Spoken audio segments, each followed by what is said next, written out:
Are we all living in the Matrix, or are we watching the Matrix on TV? Hello, everyone. Welcome back to Bragging About Cinema. And if you didn't guess by my opening, today we're going to review The Matrix Resurrections.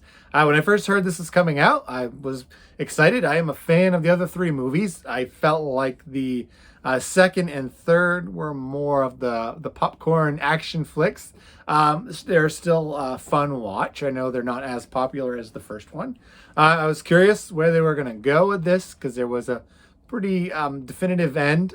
The trailers for this leading up to it did a great job of really getting my curiosity, especially the scene with Neo in the bathtub with the rubber ducky on his head.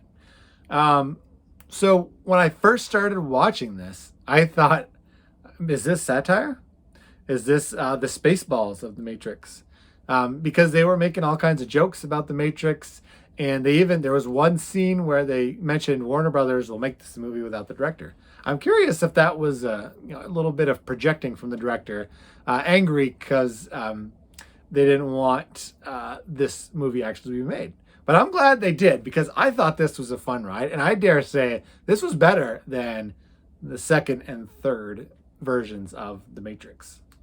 So we start this movie off. The Matrix is actually a video game, and we see some new characters we've never seen before, kind of watching a reenactment of the events from the first movie.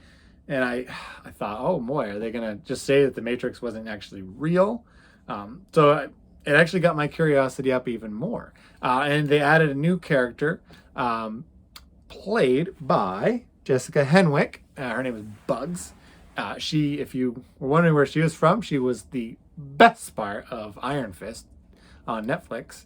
And I thought she was a great new character. And they realize that they have just found Neo. And Neo is brainwashed. We don't know why. He's not the all-powerful Superman-like character that we grew to know from the previous three movies. If you were going into this movie hoping for, Matrix-style action, I think it did a good job of showing some of that, although it was definitely toned down from the second and third installments. I think at the heart of this movie, this is actually a love story. Because Neo, they are just like kind of in the first one, they are trying to convince Neo he is the one. He's living this odd life. And another interesting part, he is partnered with Agent Smith, and he doesn't believe them. And similar to the first movie, they have to convince him. But what has his attention is his relationship or attraction to a character who looks just like Hi. Have we met?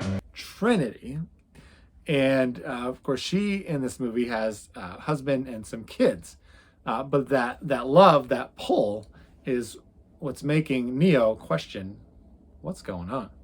Now, they recast some of our fan favorites from the other movies.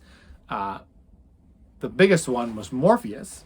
And if you watch the movie, you will figure out why. There is a reason. It's not just, hey, this is young Morpheus. Which I thought they explained that really well. Then Agent Smith, like I mentioned earlier, also recast, also plays a pivotal role. There is a new villain.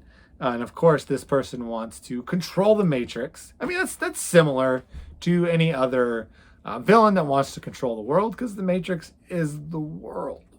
And then we do get to go back to another city similar to Zion, but not Zion. And we do see some familiar faces there.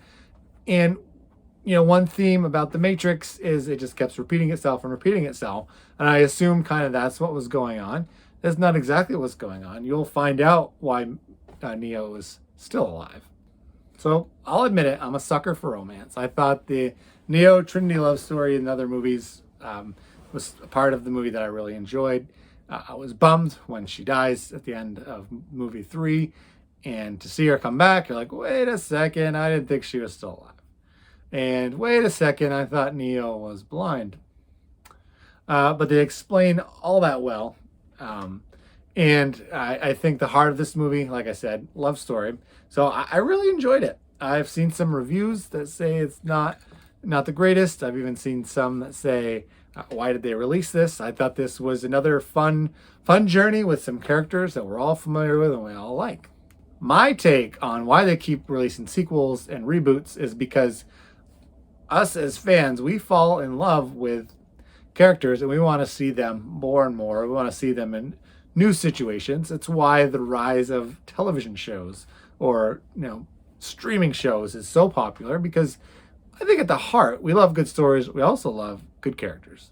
Now, by the end of the movie, the Neo that we grew to love comes back full circle, big, powerful guy.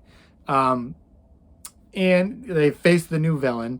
And I think it kind of gave a definitive, more of another definitive end, but didn't really lead into if there's going to be another one or not. This could have just been a one-off, like, hey, this is what the characters are doing now. It didn't really say there's just world peace, peace in the Matrix, peace in the machine world. It was just kind of a contained story. So I'm going to go ahead. I'm going to give this a B+, because it doesn't progress the story a whole lot, but it is like another story, a new story. And we're going to give it the Gamut Paw of approval. He enjoyed watching it. I thought the new character, Bugs, I thought she fit the Matrix really well. I thought all the recast characters played their parts perfectly. I liked the interaction with Agent Smith and Neo, as they were the big enemies in the previous films. I'd be interested to see if they did more. I'm gonna guess they won't, because it just didn't have that inspired guess what's coming next ending like the other ones. So let me know below what you thought of this. Was this a movie that you really enjoyed? Were you a Matrix fan and you just continued to enjoy more Matrix? Was this like, oh, blasphemy? I actually think this is better than the second and third one, because I thought it had a more interesting plot and it wasn't quite the popcorn fest that we had before. And, do you agree with my review, or do you think, oh, this guy does not know what he's talking about? Well, let me know, and if you didn't mind, slide down, hit that subscribe button, hit that notifications button, and considering a thumbs up or a thumbs down if that's how you feel, because I love interaction. And I'm not sure if you heard this, if you're in the Matrix or if you're in the world, when you watch my videos, you're going to find something to brag about.